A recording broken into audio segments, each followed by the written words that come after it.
Hello all, I'm Sai and you're watching The Book Dragon. In today's video, I'm bringing to you 10 books that you can read in a single sitting. So without any further ado, let's get into the video. The first book is Finding Audrey by Sophie Kinsella. In this book, we have a 15-year-old girl named Audrey who is suffering from severe panic attacks and anxiety attack issues due to a trauma that she experienced in school in the past year. But the trauma that she faced is not said throughout the book. Okay, the people who were involved in that incident are brought into the story, but the incident itself is not quoted. I think that's one of the best things about this book, because this kind of story is going to be read by people who have faced such situations in life, and if you're just going to put them through such kind of horror again, it's not such a great thing to do, according to me. And I think the author took a good decision of doing it, and it is also a really short book. You can read it just in a single afternoon. It's really well paced, very chill, and I think Sophie Kinsella did a great job of representing mental illness in the sweetest way possible. The next one is Batman Nightwalker by Miralles. In this book, we see the story of Batman while he was 17 years old, that is as a young adult, and in this story we deal with the story of Batman dealing with a Nightwalker named Madeline, and the Nightwalker kind of tries to manipulate Batman. But is Batman being manipulated by the Nightwalker or not? That's the actual premise of the story. It's also really short and very fast paced. One of the best times to read this book is the time during which it rains outside, because it'll just set the mood for the book in a perfect way. I have read this book during such a day and I just enjoyed it a lot. It's really very fast paced, and I'm sure that once you start reading the story, you'll not be able to put it down. The next one is The Belated Bachelor Party by Ravinder Singh. In this book, we have 4 men who used to study together in college, and they used to be roommates as well while they studied in college. But after college, they got separated and took different paths in their lives. All 4 of them are married now, but none of them had a bachelor party when they were married. So all of them come together. I think nearly after 10 years they finished college. They come together and they decide to take a trip to Europe. And in Europe, they do a lot of things. It's like just having a huge Europe tour, and they plan a lot of stuff. Some of the stuff just gets messed up, and they do get into a lot of trouble also. It's really fun. This is one of those books which you'll be able to relate with in a human level. Okay, whether you are a man or a woman, I'm sure that everyone might have had at least one of these incidents that have been talked about in this book when it comes to a friend's circle. And if you want to read a book that will make you laugh out loud, then you'll have to read this one for sure.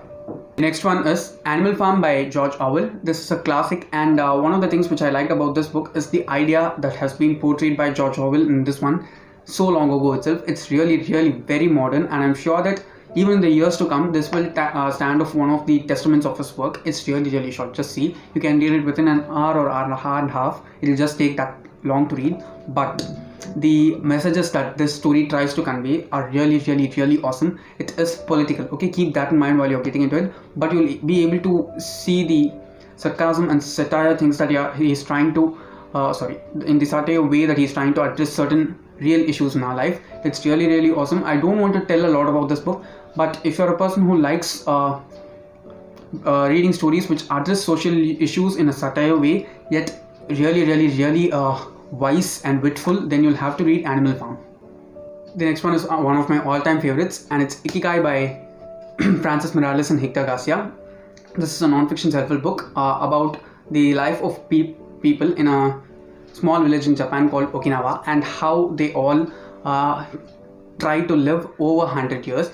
This is the place on earth where the people who live over 100 years are considered to be more in number. It's mainly due to the lifestyle that they follow, the type of food that they eat, the exercise that they do, and many other stuff. The environment also plays a huge role in keeping these people healthy.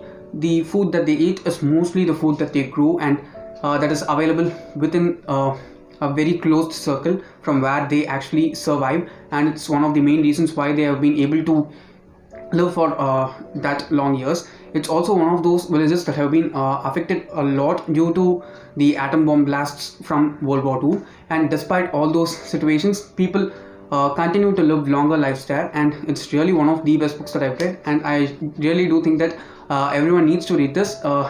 It is really short, and it's really positive in every way. If you're reading this, please do let me know, because it's one of my all-time favorites, and if I do have the ability, I'll try to buy everyone a copy of this book and make them read it, because it's that great if you ask me, and it's one of my personal favorites of all time. Next we have Released by Patrick Ness. This is a really hard-hitting contemporary book. So if you're looking for a very chill read that you can finish within a single sitting, this is not the book for you, because it does have really dark themes that have been explored within the short amount of pages that it has. You can just read it within like 3 to 4 hours max, and the story of this book deals with a boy named Adam who is gay, and his family doesn't accept it. They know it, but they are not ready to accept it because they are religious in a lot of ways, and he's facing a lot of issues due to his sexual orientation. But there are also many people who do support and help him throughout the story. This book actually takes place within 24 hours of time, and it doesn't just deal with the story of Adam. It also deals with the story of a girl who comes out as a ghost. So we do have a paranormal storyline going parallel to that of Adam. If we get like 10 pages of the story for Adam, we get 2 to 3 pages of the story for the supernatural element that is tied in with the book. How these two elements combine and how it ends as a climax for the book, it's really interesting in every way. So if you want to read a really heavy, hard-hitting story, then you have to read Released by Patrick Ness. Next we have Everything by Nicola Yoon. In this book we have a girl named Madeline who's literally allergic to everything in the world. So she is totally quarantined in her home itself, and her life has been so since she was like 5 or 6 years old, and she has not seen the outside world at all. She is homeschooled, and she is schooled through video conferencing itself. In short, she's been living in a quarantine which we all are living in since the pandemic started, for the entirety of her life, and it is tough for us, and it does affect us in physical and mental ways in a large scale. And just think of it, we've just experienced this for like 9 to 10 minutes right now, but Madeline's whole life has been like that, and it does affect her in many ways. There are also certain plot twists that happen in the story, and I'm sure that most people will be able to see through the twist that is to come. Her life becomes a bit easier and more interesting when this boy named Oliver moves in next to her house. Obviously they are not able to see each other in flesh, and they cannot talk in that way, but they can exchange messages through mails and text messages, and it is just good in that way. If you want to read a story about a different kind of health issue, then you'll have to read Everything by Nicola Yoon.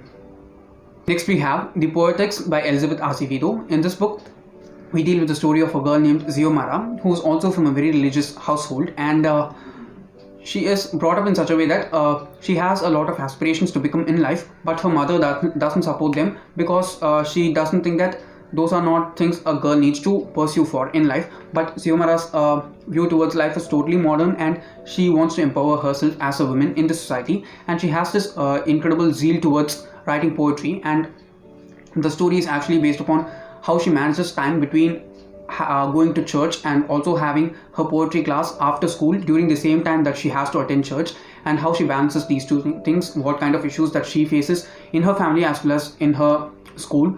All those things are really good. Also, there's a good brother-sister dynamic that's been showed throughout the book. It's written in verse, so you'll be able to read it very quickly, and it's very impactful and well written in every way. Next we have My Sister the Serial Killer by Oyinkan Braithwaite. This is a psychological thriller which deals with the story of two sisters, the elder one and the younger one. The younger one is actually a serial killer.